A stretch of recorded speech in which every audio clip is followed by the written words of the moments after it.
오늘은 예수님 부활 안에서 나의 장래를 보다, 예수님 부활 안에서 나의 장래를 보다 라는 제목으로 하나님 말씀을 상고하려고 합니다.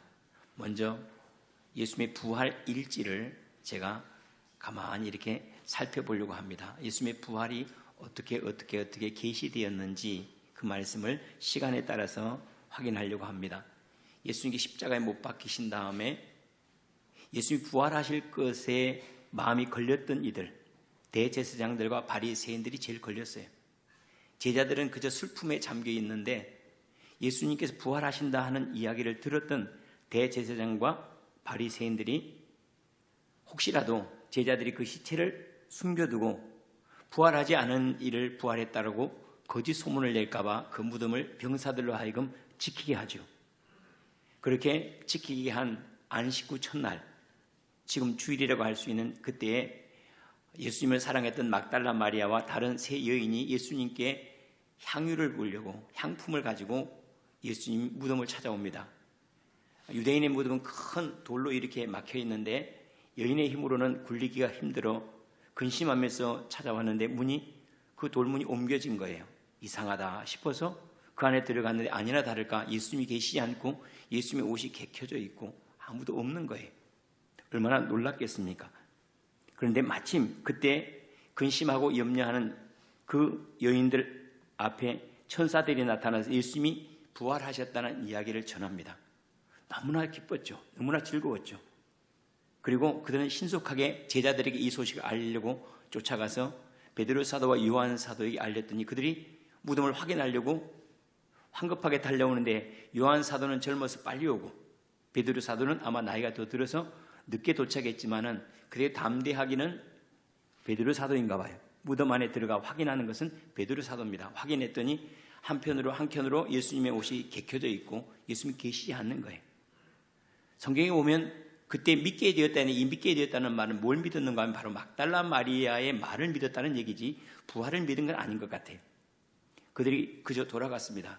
그런데 예수님을 만나고 싶은 마음이 간절했던 막달라 마리아가 그곳에 아마 통곡을 했는지 울고 있는 사이에 예수님께서 첫 번째로 막달라 마리아에게 보이십니다. 그런데 못 알아봤어요. 그렇게 오랫동안 예수님을 수종들었는데 가까이에 수종들었는데 예수님을 몰라본 거예요. 왜냐하면 예수님의 옛 모습과 뭔가 달랐기 때문이죠. 똑같은 모습에는 바로 알아봤을 건데 달랐던 거예요. 그러니까 부활한 예수님은 육체로 오신 예수님과 무엇인가 달랐어요. 물론 공통된 부분도 있지만 무엇인가 달랐던 것을 알 수가 있습니다. 예수님께서 그 울고 있는 그 여인 마리아를 향해 마리아야 하니까 그때 비로소 주님인 줄 알았어요. 라보니요 하고 선생님이요 하고 이렇게 부르니까 예수님께서 부르면서 예수님 만지고 싶었을 거 아닙니까? 너무나 반가워서 그때 만지지 말라고 해요. 그러면서 주님께서 뭐라고 말씀을 하시는가 하면 내가 아직 아버지께로 올라가지 아니하였노라 라고 말씀하세요. 만지지 말라 하시는 이유가 아직 아버지께로 가지 않았기 때문에 만지지 말라는 거예요. 왜냐하면 우리도 첫 번째 소산물을 하나님께 드리죠. 그걸 초실절이라고 하죠. 열매의 첫 번째 것은 하나님께 드리는 거예요. 이게 그냥 드리는 것이 아니고 장차 오실 예수님이 부활의 첫 열매 되셔서 하나님께 먼저 가실 것에 대한 예언이죠. 예수님께서 첫 번째 부활하신 그 모습을 아버지께 먼저 보이고 아버지께 드리기 위해서 가셔야 되는데 아직은 아니라는 거예요. 그러니까 만지지 말라는 거예요. 그리고 막달라 마리아와 다시 헤어집니다. 이렇게 만나고 헤어지는 일들이 계속해서 일어나는데 주님이 부활하신 모습으로 항상 동행하지는 않아요. 간헐적으로 나타나셔서 그들에게 보이시고 또 사라지시는 이러한 길들을 계속 가시는데 아마도 이것은 언젠가는 그들을 떠나야 되는데 아마 연습시키는 것 같아요.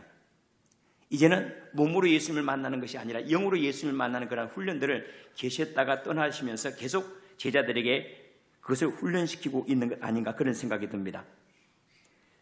그날 부활하신 그날 저녁 때쯤 되었을 때 예수님께서 엠마오로 가는 두 제자들인데 그들과 동행을 합니다. 그런데 못 알아봐요. 역시 마찬가지로 못 알아봅니다. 아니 옆에 동행하는 사람은 못 알아볼 제자가 어디 있겠습니까? 그런데 많이 달랐던 거예요. 그들이 저녁 때쯤 되었을 때 그 함께 했던 그 나그네 예수님이시죠. 가던 길을 계속 가려고 하니까 그들과 함께 머무를 것을 간청할 때 같이 가서 식사를 하시죠. 예수님께서 그 식사하시기 전에 먼저 하나님께 감사하기도 하는데 그때 그들이 눈이 열린 거예요. 주님이시다 하는데 계시지 않는 거예요. 주님이시다 하고 그들이 알았을 때 이미 주님은 그곳에 계시지 않았습니다. 다시 말하면 자꾸 그들이 눈으로 보려고 하고 귀로 들으려고 하는 그러한 몸에 배어있는 그러한 습관들을 자꾸 떨쳐버리는 것 같아요. 그때 그들이 떠나가서 그들에게 남아있는 게 있어요. 뭐냐면 그들이 동행하면서 들었던 하나님의 말씀이었어요. 그들이 동행하면서 뭘 들어요? 하나님이 예수님께서 하나님의 말씀을 이렇게 해석해내는 것을 들었을 때 그들에게 나타났던 것들이 생각이 났어요. 그때 우리의 마음이, 우리 가슴이 뜨겁지 않던가. 그때 그들에게 남았던 것은 동행했던 예수가 그들에게 해주었던 그 말씀이 그들 안에 여전히 남아있던 거예요. 또한 이것이 아마 예수님께서 그들에게 남기고자 했던 모습인 것 같아요.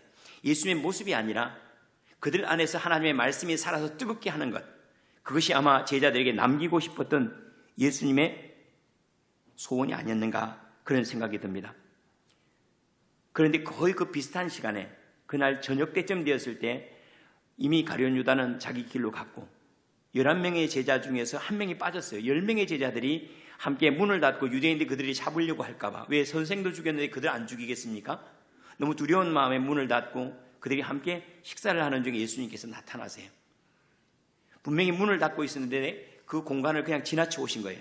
그러니까 부활하신 몸은 우리의 공간에 제약받지 않는 것 뿐만 아니라 엠마오에서 예루살렘까지는 꽤 거리가 먼데도 불구하고 오신 것은 시간을 넘어가 계신 그런 모습을 보여주죠. 부활한 몸의 모습은 시간과 공간을 넘어가 있음을 우리에게 잘 보여주십니다.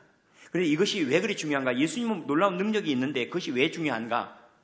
주님께서 보여주시려는 내가 이런 능력이 있다 하는 것이 아니고 너희 가운데 역사하는 그 부활 생명이 이러하다는 것, 우리 가운데 계신 주님의 영이 우리를 시간 너머로도 데려갈 수 있고 공간 너머의 일들을 경험시킬 수 있는 분이라는 사실을 우리에게 보여주셨다는 사실 자체가 더 중요한 거죠. 그때 제자들은 비로소 부활하신 예수님을 처음 목도하게 됩니다. 그러면 주님이 그들에게 하신 말씀이 있습니다. 그들의 믿음 없는 것과 마음이 완악한 것을 꾸짖으시니 이는 자기가 살아난 것을 본 자들의 말을 믿지 아니함이라. 막달라 마리아가 분명히 예수님이 살아나셨다라고 분명히 간증을 했음에도 불구하고 그 말을 믿지 아니하는 그 완악한 마음을 주님께 꾸짖으셨어요. 왜냐하면 이제는 보는 거로 믿으면 안 되는 때이기 때문에 이제는 믿는 거로 봐야 돼요. 우리는 늘 그것이 몸에 배어 있어요. 우리는 늘 보고 믿으려고 해요. 확인되지 않으면 없다라고 늘 말해요. 그럼에도 불구하고 또 얼마나 우리가 불합리한가 하면 또 없는 것도 내가 숨을 쉬면서도 있다라고 또 말해요. 보지도 못하면서, 느끼지도 못하면서 있다라고 말하는 경우, 그 사람이 나를 미워한다, 보지도 못하고 느끼지도 못하면서 날 미워한다고 생각하는 것들은 또 있다라고 착각을 해요. 참 어리석죠. 그러니까 우리는 그런 거 보면 합리적인 것 같은데 가장 비합리적인 삶을 사는 것이 우리의 삶의 모습이 아닌가 싶습니다. 그리고 나서 8일이 지났습니다. 그때는 마침 도마도 함께, 예수님의 사도인 사도 도마도 함께 그들이 머무는 자리에 있었는데 이 도마 사도는 매우 합리적인 사람이에요. 그래서 본 것을 믿어야 되는 사람인데 내가 보지 못했다고 믿지 못하겠다는 거예요. 그 상처에다가 손가락을 집어넣어 봐야 되겠다는 거예요. 그때 부활하신 예수님이 또한 그들 가운데 나타나셔서 손가락을 집어넣고 만져보라고 말씀하세요. 그리고 이제는 내가 보는 거로 믿느냐 보지 않고 믿는 자가 복되도다라고 이제는 다음 세상은 예수님이 부활하시고 승천하신 그 다음 세상은 보아서 믿으면 안 되고 믿음으로 보아야 되는 것들을 예수님께서 말씀을 하신 것을 우리가 알 수가 있습니다. 그리고 예수님이 또 사라지시니까 제자들은 그때부터 예수님이 하신 말씀들이 그때 하셨던 말씀들이 뭐지 하고 다시 되새기기 시작한 거예요. 부활하신다고 말씀하신 것들도 부활하신 다음에 생각이 났거든요.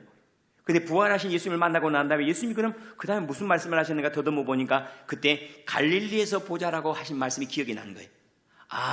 부활하신 후에 주님께서 우리를 갈릴리에서 만나자고 했지 하고 그 말씀을 기억하고 나서 그들이 갈릴리로 갔습니다. 가서 기다렸는데 예수님이 안 나타나시는 거예요. 시장기가 도는데 밥 먹을 때가 되는데 굶었는데 예수님이 안 나타나시니까 베드로 사도는 그래도 밥 벌어먹고 사는 기술을 가지고 있는 사람 아닙니까? 내가 고기를 잡아야 되겠다 하고 가니까 나머지 제자들 6명도 함께해서 7명의 제자들이 갈릴리에 고기를 잡으러 갑니다. 그런데 밤새도록 그물을 내려도 고기를 잡을 수가 있어야 말이죠. 못 잡는데 저기 멀리서 그 해변가에서 한 나그네가 얘기를 어째 고기 좀 잡았냐? 그런데 잡지를 못했습니다. 그래 그러면 저쪽에다가 한번 던져보지 하고 말씀하는 던져봤더니 그물이 꽉 찬 거예요. 그때 딱 기억이 나는 거예요. 왜요? 그들이 처음 예수님을 만났을 때 동일한 경험이거든요. 아, 주님이시다 하고 사도 요한이 외쳤는데 항상 성질은 베드로 사도가 급해요.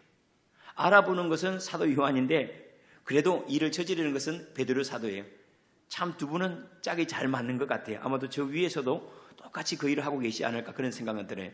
베드로 사도가 물 아래로 그냥 뛰어듭니다. 그래서 사실 배 타고 가는 게 더 빠른데 왜냐하면 고기를 내버려두고 가기 싫었던 모양이에요. 그래서 예수님께서 그 해변가에 있는 가서 보니까 예수님이 떡을 준비해 놓고 생선을 굽고 계시는 거예요. 그런데 아마 생선이 좀 부족했던 모양인지 생선을 좀 더 가져와라. 그들이 낚았던 생선을 가져와 예수님과 조반을 나눠 먹습니다. 예수님께서 제자들과 함께 조반을 나누신 다음에 그들에게 하시는 말씀이 있습니다. 베드로 사도에게 하시는 말씀인데 내가 진실로 진실로 내게 이르노니 내가 젊어서는 스스로 띠뛰고 원하는 곳으로 다녔지만은 늙어서는 내 팔을 벌리니 남이 내게 띠뛰고 원하지 아니하는 곳으로 데려갈 것이다. 나를 따르라 하고 주님이 말씀을 하세요. 그리고 또 예수님께 또 떠나셨다가 또 어느 날 다시 나타나셔서 제자들과 갈릴리에 있는 산, 그러니까 처음에는 예루살렘을 만나셨다가 그 다음에 다시 갈릴리에서 제자들과 함께 또 시간을 보내시는데 갈릴리 어느 산에서, 어느 산이 정확하지 알 수는 없지만은 갈릴리 어느 산, 아마 성지순례 다니면 그 산 아닐까 아마 상상을 할 수 있을 것 같아요. 그 산에서 11명의 제자들과 머무시다가 마지막 예수님께 당부하신 말씀이 마태복음 28장 19절 20절 말씀이에요. 제자들에게 이제 자기가 지금까지 해오셨던 일들을 제자들에게 맡기신 거예요. 내가 했던 것처럼 이제 내가 이 일들을 감당해 나가야 돼. 모든 족속으로 제자를 삼아 아버지와 아들과 성령의 이름으로 세례를 주고 내가 너에게 분부한 모든 것을 가르쳐 지키게 하라. 대신에 나는 세상 끝날까지 너희와 늘 함께 할 것이다 하고 약속을 하세요. 그리고 나서 또 사라지세요. 제자들은 이제 절기가 가까워서 오순절이 가까웠기 때문에 오순절을 지키러 예루살렘을 다시 모여듭니다. 그런데 오순절을 지키려고 오는 사이에 그 많은 사람들이 모인 무리 가운데 500의 형제들이 있는 가운데 예수님이 또 나타나세요. 이 500의 형제들은 왜 중요한가 하면 보통 한 사람이 예수님을 만났다고 하면 그들이 너무 사랑하고 또 정신적으로 이렇게 약해져 있으면 우리가 허망한 것을 볼 수가 있거든요. 사람들이 그런 경우가 있어요. 막달라 마리아 예수님을 너무 사랑해서 그가 아마 잘못 보았나 보다. 또 예수님의 제자들도 그럴 수가 있잖아요. 그런데 500의 형제들이 일시에 보이셨다라고 예수님께서 부활하신 모습을 증거하고 있는 까닭은 이것이 그들의 감정적인 일이나 하는 심리적인 현상이 아니라 역사 가운데 예수님께서 부활하신 모습을 드러내셨다라는 것을 그렇게 얘기하고 있는 겁니다. 그 후에도 예수님이 형제 야고보가 있죠. 사도 야고보 외에 예수님이 형제 야고보와 또 다른 모든 사도들에게 보이셨고, 그리고 이 오순절 예수님께서 오순절 이전 열흘 전에 예수님께서 이제 승천하시잖아요. 이 오순절 이전에 예수님께서 간헐적으로 제자들에게 많이 보이십니다. 그런 다음에 오순절 열흘 전에 그때 예수님께서 이제 승천을 하세요. 예수님께서 승천을 이렇게 하시는데 감람산에서 예수님께서 승천하시기 전에 제자들이 그런 얘기를 하시죠. 예루살렘 떠나지 말아라. 예루살렘을 떠나지 말고 내가 너희에게 약속하신 성령을 기다리라. 너희가 지금까지는 물로 세례를 받았지만 이제는 성령으로 세례를 받게 될 것이다 하고 위로부터 임하시는 성령을 기다리라고 당부를 하세요. 분명히 예수님은 부활하신 다음에 하고 성령 받으라고 말씀하셨거든요. 그런데 또 성령을 또 받으래요. 그러면 앞에 있는 성령 외에 또 다른 성령을 받아야 되는가? 성령의 두 가지 사역을 우리에게 잘 보여줍니다. 하나는 우리의 생명이 되셔서 우리를 인도하시는 성령, 또 하나는 우리에게 주님의 사역을 감당할 수 있는 능력으로 오신 권능으로 임하시는 성령, 이 성령을 기다리라 하고 제자들에게 당부하고 예수님께 승천을 하세요. 감람산에서 예수님께서 승천을 하시는데 제자들이 다 바라보고 있는데 대부분 갈릴리 사람들인 거예요. 그때 천사들이 옆에서 뭐라고 얘기해요? 갈릴리 사람들아, 어찌하여 너희가 가만히 서가지고 하늘을 쳐다보느냐? 너희 중에서 올라가신 바로 이 예수님은 너희들이 본 그대로 다시 오실 것이다 하고 그들에게 고지를 하시고 예수님은 하나님 우편으로 가시죠. 그리고 2일 이후에 이미 승천하신 예수님이 그 다음 가장 말미에 미천한 나에게도 보이셨으니라고 고백한 사도가 한 사람이 있어요. 바로 바울 사도입니다. 바울 사도가 어찌하여 내가 나를 핍박하느냐 하는 가운데 주님을 만난 사건을 마지막으로 성경은 예수님의 부활한 사건을 여기에서 마지막으로 기록을 하고 있는 것을 알 수가 있습니다. 예수님의 이 부활 사건이 뭐가 그리 중요한가? 능히 그럴 수 있죠. 하나님의 아들이 뭐 그런 거 못하겠습니까? 그런데 그것이 나와 무슨 상관이 있는가가 제일 중요하죠. 예수님께서 나는 이런 능력이 있어, 나는 하나님의 아들이야 하는 것을 보여주셨다면 우리는 박수치고 다 돌아서도 괜찮아요. 그런데 예수님의 그 부활 사건을 통하여서 제자들의 삶이 싹 바뀌어버려요.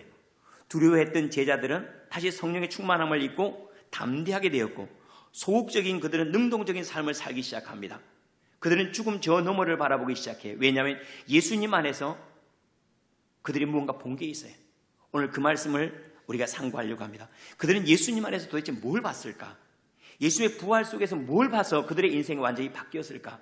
그런데 가만히 우리의 삶을 돌아보면 예수님의 제자들과 똑같은 일들이 사실 우리에게 경험되었지만 우리가 그걸 정리를 하지 못했을 뿐이에요. 종종 임사체험하는 사람들의 기록들이 많이 우리가 접할 수 있습니다. 기록들을 많이 접할 수 있습니다. 임사체험이라고 죽음을 경험했다가 살아난 사람들, 어떤 이들은 뭐 몇 분 만에 다시 살아났거나, 어떤 일은 또 몇 시간이 지나고, 어떤 일은 하루가 지나고 살아난 그러한 사람들의 기록들이 많이 있습니다. 그런데 그들의 기록은 유사하지만 또 많이 달라요. 어떤 이들은 동굴 가운데 갔다가 빛을 보았다. 어떤 이는 그들의 영이 확 어딘가로 이끌림 받은 것을 경험했다. 뭐 많은 것들이 경험이 되는데 하나는 똑같습니다. 그것이 뭐냐면은 부활한다, 아니 그들이 임사체험을 한 다음에 죽음을 경험한 다음에 그들의 삶이 예전과는 전혀 다르다는 거예요. 그들이 죽음을 경험하고 난 다음에 옛날처럼 똑같이 못 산다는 거예요. 죄를 지었던 사람들은 거룩한 삶을 추구하고, 그리고 다른 사람들이 함부로 했던 사람들은 상냥해집니다. 왜냐하면 우리가 막 함부로 사는 이유는 죽음 저 너머에 아무것도 없다라고 여기기 때문에 그래요. 그래, 죽음 저 너머에 무엇인가 있다. 그것도 우리의 삶과 연관되어서 우리가 심판을 받거나 아니면 우리의 삶과 연관되어 영생하거나 하는 것들이 있다는 사실을 확인한 다음에 그들은 오늘의 삶이 내일을 불러온다는 것, 오늘의 결정이 내일을 선택한다는 걸 알기 때문에 함부로 살 수가 없다는 사실이에요. 예수 그리스도께서 부활하신 그 일들은 나와 무슨 상관이 있는가? 저는 그 예수 그리스도의 부활 안에서 제가 가야 될 길을 본 거예요. 아, 이 길로 가면 서울이네. 어느 날 누가 서울을 간다고 하더니 몇 번 버스를 타고 서울을 갔어요. 그리고 그쪽에 전화를 해요. 여기 서울 맞아. 몇 번 버스 타면 돼. 아, 이 길을 타고 가면 저기 가는구나 하는 것들을 보여주신 거예요, 예수님께서. 아, 이렇게 살면 저기에 가는 거구나. 아, 이렇게 인도함을 받으면 저곳에서 영광을 보는 거구나 하는 것들을 보여준 거죠. 그래서 첫 번째로 예수 안에서 제자들이 본 것, 그리고 제 자신이 발견한 것이 있습니다. 그건 뭐냐면 바로 우리 안에 역사하고 있는 예수님의 생명이 어떤 것인지를 알게 된 거예요. 우리는 예수님을 믿어요.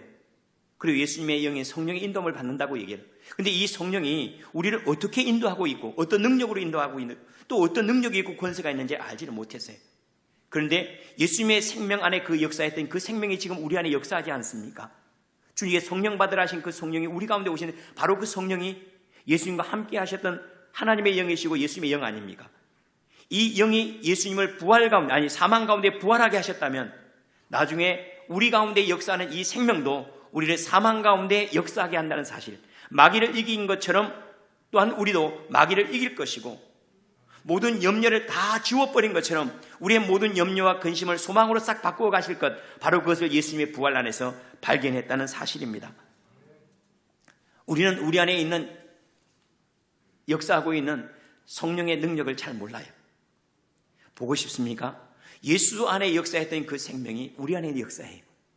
예수님을 꼽히게 했다면 우리를 꼽히게 하고, 예수님을 이기게 하셨다면 우리를 이기게 할 거예요. 예수님을 아버지 앞에까지 인도하셨다면 그러면 우리를 아버지 앞에까지 인도하세요. 죽음을 이기게 하신 그 생명은 우리로 하여금 죽음을 넉넉하게 이기게 하실 것을 신뢰하기를 바랍니다. 그래서 우리를 가리켜, 예수님의 부활을 가리켜서 뭐라고 얘기를 하죠? 그분은 부활의 첫 열매가 되셨다 그래요. 첫 열매가 되셨다는 말은 앞으로 이 생명으로 살아가는 모든 이들은 이와 같은 열매가 될 거라는 얘기잖아요. 고린도전서 15장 23절과 24절 말씀에, 그러나 각각 자기 차례대로 되리니 먼저는 첫 열매인 그리스도요, 다음에는 그가 강림하실 때 그리스도에게 속한 자요.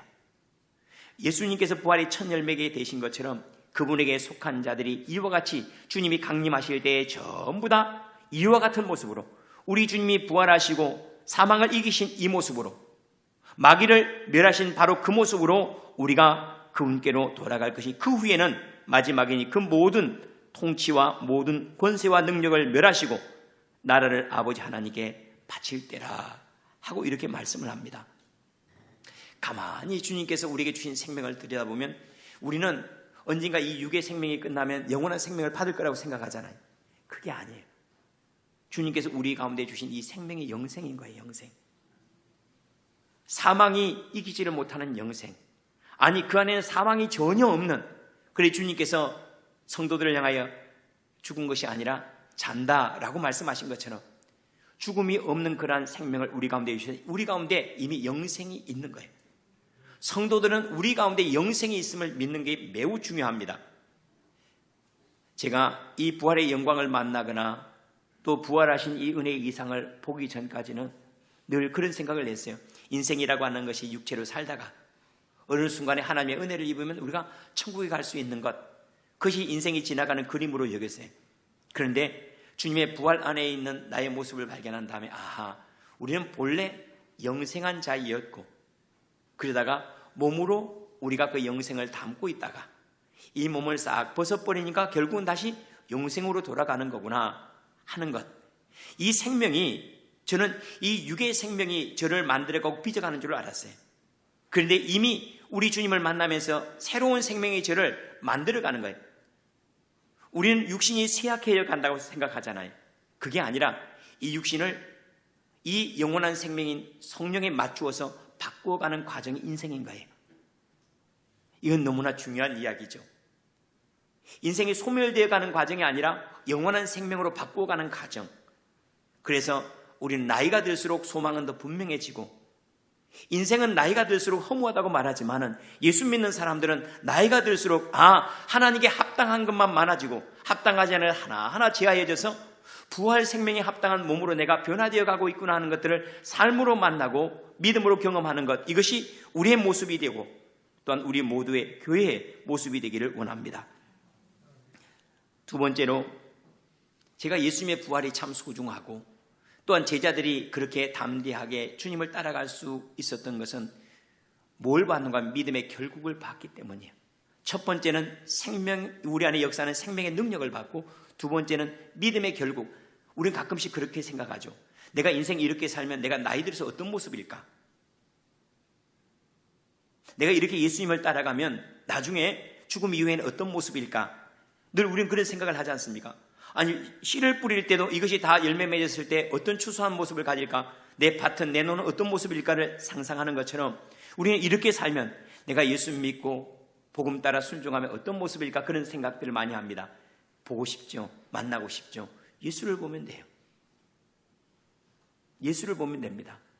작년에 뿌렸던 씨앗 열매가 되어 우린 돌아와서 다시 이것을 뿌려요. 내년에 추수하기 위해서. 내년에 내 뿌린 씨앗들이 어떤 모습일까? 작년에 봤던 그 모습이에요. 작년에 봤던 그 모습. 마찬가지로 지금 내가 이렇게 살아가면 어떤 모습으로 내가 변화될까? 이렇게 살아가신 예수의 모습이 내 장래의 모습이에요. 하나님 우편에 서신 것과 새로운 몸으로 호련히 변화되는 것들, 시간과 공간 저 너머에서 성도들과 교통할 수 있는 그러한 모습, 이 모습이 예수 그리스도의 모습일 뿐만 아니라 예수 따라가는 우리의 삶의 결국, 믿음의 결국이라는 사실입니다. 너무나 감사하죠. 우리 찬송 가운데 그런 얘기 있죠. 예수 따라가며 복음 순종하며 우리 행할 길 환하겠네. 맞죠? 우리 행할 길 너무 환해요. 한번 생각해 보십시오. 여러분 삶에 대한 대답을 가지고 있습니까? 씨를 뿌리더라도 이 씨가 어떤 열매인지를 알고 뿌리는 법인데, 우리가 인생을 살아가는데 내 인생이 이렇게 가면 이런 꽃을 피워라는 것을 알지 못하고 살아간다면 우리는 도박사들과 하나도 다름이 없죠. 한번 뿌려보고 좋은 열매 맺으면 그냥 가는 거고, 그렇지 않으면 아이고 꽝이구나. 도박사들이죠. 우리는 실험실에서 살아가는 성도들이 아닙니다. 우리는 농부예요. 농부들은 분명히 알아요. 이것을 뿌리면 내년에 어떤 모습일 줄 알아요. 우리는 알아요. 내가 이렇게 예수를 따라가고 이렇게 주님을 기뻐하고 즐거워하면 내 장래가 어떤 모습으로 아버지 앞에 설 것인지, 하나님께서 어떤 인생으로 나를 만들어 가시는지를 너무나 분명히 알아요. 이것이 믿음의 결국이었고 주님께 보여주신 부활의 모습이에요. 부활의 모습 속에 제자들은 알았어요. 지금 우리가 고난을 당하고 멸시를 당하고 조롱을 당하여도 결국 이것이 승리하는 거구나. 우리의 믿음의 결국은 승리고 이것이 하나님 앞에 존귀함이구나 하는 것을 발견했기 때문에, 그래서 그들의 삶은 이제 어떻게 바뀌는 즐거운 헌신이 된 거예요. 이제는 내가 이것 하면 뭔가 복을 받겠지, 은혜를 받겠지가 분명했어요. 심는 대로 거두는 걸 분명해진 거예요. 내 일들이 존귀해지기 시작한 거예요. 아버지를 기뻐하는 마음보다 더 아름다운 것이 없다는 것을, 이제는 자기 자신을 그리스도의 성품으로 그리스도의 능력으로 채워가는 것보다 더 안전한 인생이 없다는 것을 그들은 예수님의 부활을 통해서 발견하는 거예요. 저게 우리의 인생의 열매구나. 이렇게 살아가면 저런 인생이 되는 거구나. 이렇게 살아가면 죽음이 엄몰하지 못하고 아버지의 우편에서는 그러한 삶이 되는 거구나. 이것이 자유구나 하는 것들을 예수님의 부활을 통하여 발견하게 된 거죠. 그런데 부활하신 예수님의 모습에서 독특한 것이 하나가 있죠. 뭔가 싹 바뀌었는데 바뀌지 않은 게 있어요. 그게 뭐냐면은 스티그마예요. 흔적이었어요. 예수님이 부활하신 모습 속에서는 뭐가 있었죠? 못자국이 있고 창자국이 있었어요. 그 무엇을 의미할까요? 우리는 내가 대충 살아도 완전히 새로운 몸이라고 생각하고 지금 하는 헌신이 장래와 상관이 없다고 생각해요. 그런데 그게 아니었어요. 주님이 지신 십자가의 흔적은 그대로 남아있다는 것은 우리의 지금 삶은 다음 삶과 연결되어 있음을, 내 헌신은 그냥 흩뿌려지는, 흙먼지 날리는 것처럼 다 없어지고 사라지는 것들이 아니라 언제나 그것이 아름다운 씨앗이 되고 열매가 될 것을, 내가 뿌린 씨앗들이 영혼으로, 내가 했던 말들이 생명으로 살아날 것을 확인하게 된 거예요. 감사하고는 그때부터는 그들이 예배하는 것이 즐거움이 된 거예요. 왜냐하면 그들은 진짜 모습을 본 거거든요. 예배의 진짜 모습들, 주님을 찬송하는 마음의 진짜 실체를 발견하는 거예요. 이것이 진짜구나. 이것이 아름다운 것이고 이것이 죽게 가는 길이고 이것이 우리를 자유롭게 하는 것이나. 그래서 그들은 썩어질 것을 위해 살지 아니하고 썩지 아니할 영원한 것을 사는 것, 그것을 성경은 즐거운 헌신이라고 했습니다. 이 즐거운 헌신이 가능하게 된 거예요. 오히려 그들은 더 즐거워했죠. 주님에 의해서 살 수 있다는 것, 그리스도를 따라갈 수 있다는 것, 이것보다 더 아름다운 것이 없기 때문에 그들은 즐거이 그 길을 갈 수 있었다는 사실입니다. 세 번째로, 예수 그리스도의 부활은 왜 내게 능력이 되었는가? 제자들에게 왜 담대함이 되었는가? 예수 그리스도의 죽음은, 부활은 우리에게 죽음 저 너머를 보여주셨기 때문에 그래요. 우리 최재용 집사님은 죽은 다음에 자기 모습이 어떤 모습일지 상상이라도 한번 해보셨어요? 한번 생각해봐요. 죽음 저 너머의 모습을 상상이라도 해봤습니까? 죽음을 우리가 두려워하는 이유가 뭐죠? 죽음은 마치 저 뒤에 있는 것을 전혀 볼 수 없도록 쳐진 커튼과 같아요. 그러니까 알지는 뭐예요? 우리는 대부분 저 뒤에서 독사가 울고 그럴 것 같아요. 그걸 우리 지옥이라고 말하죠. 저 뒤에는 불못이 있을 것 같아요. 그래서 두려워하고 염려하는 거예요. 그런데 주님께서 얘들아, 내가 죽음 저 너머의 세상 보여줄게 하고 문을 확 제껴서 열어 보여주신 그 모습이 예수의 부활이에요. 죽음 저 너머를 본 거예요. 저기에 주님의 보좌가 있구나. 주님의 우편에 서신 예수를 보게 한 거예요. 죽음을 이기게 하신 그 인생을 보게 한 거죠. 죽음 저 너머를 본 거예요. 우리는 1분 뒤도 잘 몰라요. 여러분, 죽음과 삶 사이는 어느 정도의 거리가 있게, 여러분 집보다 더 가까이 있는 거 알죠? 죽음과 삶의 간격은 지금 여기 예배당과 여러분 집보다 더 가까운 곳에 죽음과 삶의 경계가 있어요. 그걸 쉽게 그냥 지금부터 3분만 숨을 한번 안 쉬어보세요. 거의 앞에 와 있어요. 5분 안 쉰다, 바로 그곳이에요. 금방이에요, 금방. 그런데 우리는 그것에 대한 두려움과 염려들을 그냥 잊으려고 합니다. 그런데 주님께 그걸 열어 제낀 거예요. 죽음 저 너머 한번 볼래? 걱정하지 말아라. 그래, 주님께 처음 오셔서 하신 말씀이 두려워하지 말라 그래요. 왜? 제자들은 잡혀가 죽을까봐, 예수님처럼 십자가에 못 박혀 죽을까봐 두려워하는데, 평안해라, 두려워하지 말아라. 십자가에 못 박히든 내가 고난을 당하든 상관없다. 그 문 열면 내가 기다리고, 그 문 열면 아버지 집이다. 그 문 열면 주님의 보좌고, 그 문 열면 두려움과 염려가 없는 영원한 천국이 너를 기다리고 있다 하는 것들을 우리 가운데 보여주신 거예요. 이것을 확인하고 일할 수 있다는 거 얼마나 감사합니까? 우리가 이것을 확인했기 때문에 우리가 그리스도를 따라가는 것이 소망이고 기쁨 아닙니까? 당신은 죽음 저 너머를 압니까? 그럼요, 알죠. 죽음 저 너머를 어떻게 압니까? 내가 예수 안에서 나를 봤기 때문에 그래요. 예수 안에서 죽음 저 너머인 내가 살아가야 될 곳, 내가 영원히 갈 곳을 내가 예수님의 죽음 안에서 내가 알았기 때문에, 여러분, 죽음의 답을 가지고 사는 인생보다 더 자유로운 인생이 어디 있겠습니까? 죽음에 대한 답을 가지고 살아요, 이제는. 그리고 죽음의 색깔이 바뀌었어요. 원래 죽음은 늘 칙칙했어요. 저승사자 하면 늘 뭔가 여기 막 긁고 막 와가지고 막 잡아간다고 막 그랬어요. 그런데 이제는 죽음의 색깔이 바뀌었어요. 저 문 열면 광명이 나를 기다리고, 저 문 열면 모든 것들이 바뀌어서, 아버지를 내가 대면하여 보는 거구나. 여러분, 예수 믿는 삶이 왜 그리 행복하고 왜 그리 복될까요? 죽음 저 너머를 봤기 때문에 그래요. 제가 다른 종교보다도 정말로 예수님을 만난 것에 대해, 예수님을 먼저 만난 것에 대해 행복한 이유가 바로 여기 있어요. 죽음 저 너머에서 걸어 나오신 분이 예수 외에는 없기 때문에 그래요. 죽음 저 너머의 모습을 싹 커튼을 걷으면서, 얘들아, 걱정 많이 했지. 죽은 다음에 어떻게 될까 염려 많이 했지. 나 따라오면 이곳이다 하고 보여주신 바로 그 은혜가 예수님의 부활 생명의 은혜예요. 이런 은혜를 입었으니 어찌 우리가 주님을 찬송하지 않겠습니까?